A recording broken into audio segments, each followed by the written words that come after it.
The moment the world heard Jackie Christy had been sentenced, jaws dropped across living rooms and phone screens. This wasn't just another guilty reality star. This, as one headline put it, was the queen of chaos finally meeting the court of consequences. For years, Jackie had been both the fire starter and the flame, her name synonymous with explosive moments. Whether that meant flipping tables at a supposed charity event, or igniting a full-on brawl during what was meant to be her own birthday toast. So how did we go from basketball wives drama to viral mugshots and wiretap tapes? Let's peel back the curtain. Jackie's rise was always wrapped in scandal.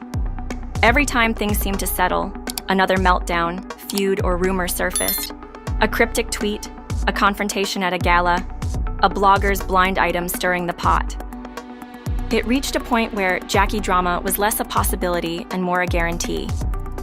But as the years went on, the whispers got louder, the receipts got messier, and suddenly the warning signs everyone ignored demanded our attention.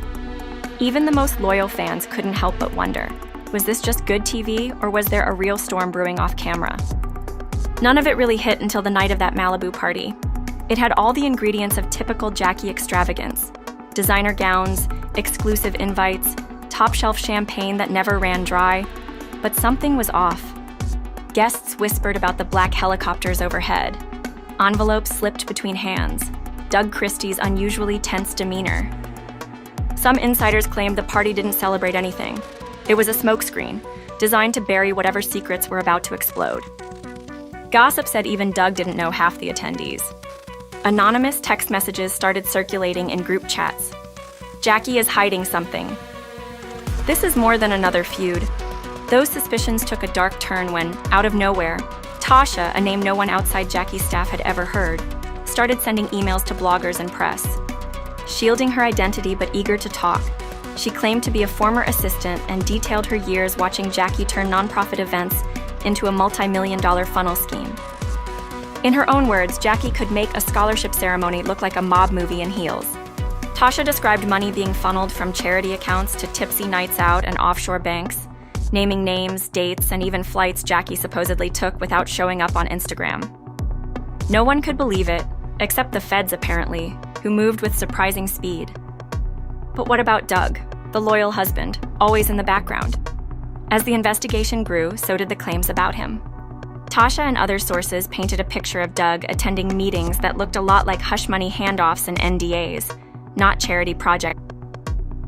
One chilling report even claimed Doug knew the real guest list at that Malibu party and was making sure certain people left with no phones and sealed lips. If true, he wasn't just a bystander. He was a chess master moving pieces from the wings. Then came the leak that turned speculation into an inferno. Security camera footage from Jackie's estate hit a shadowy message board. The video? Jackie on a late-night rant in the garden, smashing a phone, yelling into a burner line about keeping quiet, her face a mask of panic. The clip vanished in hours, but not before Reddit and Twitter turned it into meme fodder, and a digital witch hunt for more evidence. Amateur detectives cobbled together timelines, bank records, and even sightings of Jackie at banks in the Caymans. One viral thread pulled tax records, highlighting how her nonprofits forgot to file for 3 years straight. Throughout the building chaos, an unexpected voice entered the fray: Jackie's daughter, Takari Lee. Their relationship was already public knowledge, known for turbulent Instagram lives and tense episodes. But this time, Takari dropped more than shade. In a story, she posted a blurred court document and wrote, "I tried to warn you all. Sometimes the truth is uglier than fiction." The internet lost it. Was Takari leaking to the press? Was she helping the authorities or just taking another jab at her mom? Nobody seemed able to tell fact from family feud, but the effect was the same: fuel on an already raging fire. Once the case hit court, it was blockbuster material. Prosecution attorneys presented what they called the paper trail to end all paper trails: years of bank statements, wire transfers, emails, and undercover recordings. The allegations painted Jackie as a mastermind, using her reality TV fame to launder money through fake events, shell companies, and paid-off cast members. The level of detail was chilling.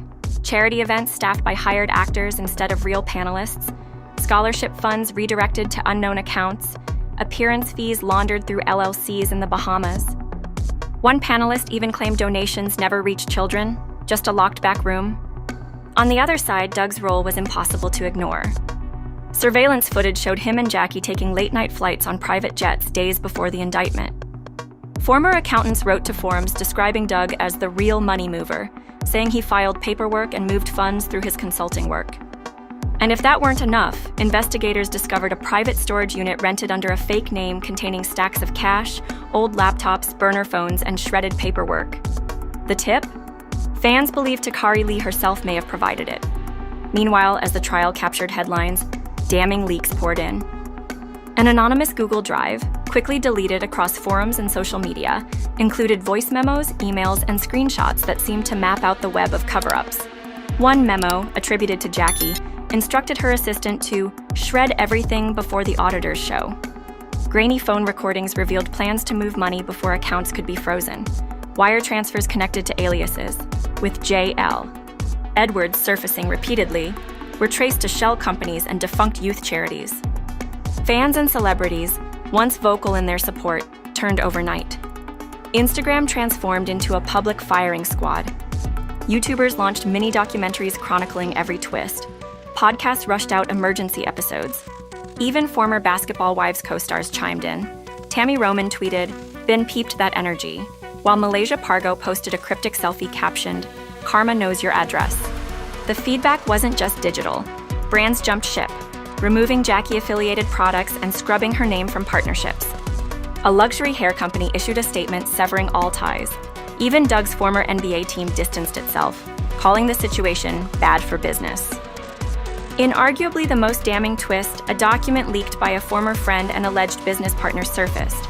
A literal list kept by Jackie detailing names, initials, and cryptic codes for payoffs, people to silence, and who knew too much. If authentic, it confirmed what many suspected. This wasn't sloppy fraud, but a sophisticated operation with contingency plans and methods to muzzle whistleblowers. By now, the consequences couldn't be contained. Jackie's collapse wasn't just legal, it was social, financial, and personal. Her clothing line vanished from the web, empowerment programs crumbled, and endorsements disappeared. Doug, ever the sidekick, faced fallout too. His NBA connections evaporated as whispers of his own involvement grew. Speculation swirled that Jackie might flip on Doug to save herself, or vice versa. Insiders reported plea deal talks, with Jackie's attorneys portraying her as a minor cog, hoping to cast blame up the ladder. The FBI, however, insisted she was the coach, the player, and the referee. A one-woman empire of duplicity. With all eyes on the sentencing, the numbers were sobering. Up to 25 years in federal prison, according to legal analysts. The avalanche of evidence, emails, phone taps, wired funds, fake charities, made Jackie's defense a long shot. Even a deal for a lighter charge wouldn't save her reputation. The court of public opinion, meanwhile, was harsh and unrelenting. "Jackie always gave villain energy," wrote one Instagram comment. "Embezzling in heels while quoting Bible verses. Legendary," said another. Shawnee O'Neal's simple like on a call-out post said it all. The industry itself had turned, and yet the drama only deepened. A former co-producer from Basketball Wives told the court Jackie offered him hush money and favors if he'd cut scenes showing her talking about nonprofit funds. Emails appeared with lines like, "The less paper, the better," allegedly from Jackie herself. For the public, each revelation felt more like a script than real life. But the pain for fans was real. Many saw Jackie not just as a TV villain, but as an icon, a builder of her own brand from nothing. The dual betrayal stung. She wasn't just playing a character, she created an empire out of a lie. The fallout continues. Legal proceedings drag on, the media is relentless, and social media moves even faster. As the verdict looms, prosecutors are reportedly readying even more witnesses. FBI forensics, a celebrity accountant, maybe even the rumored secret tape of Jackie plotting an escape plan. Will Doug finally break his silence? Will a last-minute shocker flip the story yet again? What comes next isn't certain. But one thing is clear, Jackie Christy's run as reality TV's wildest queen ended not in a blaze of champagne, but in the cold, ruthless light of a courtroom.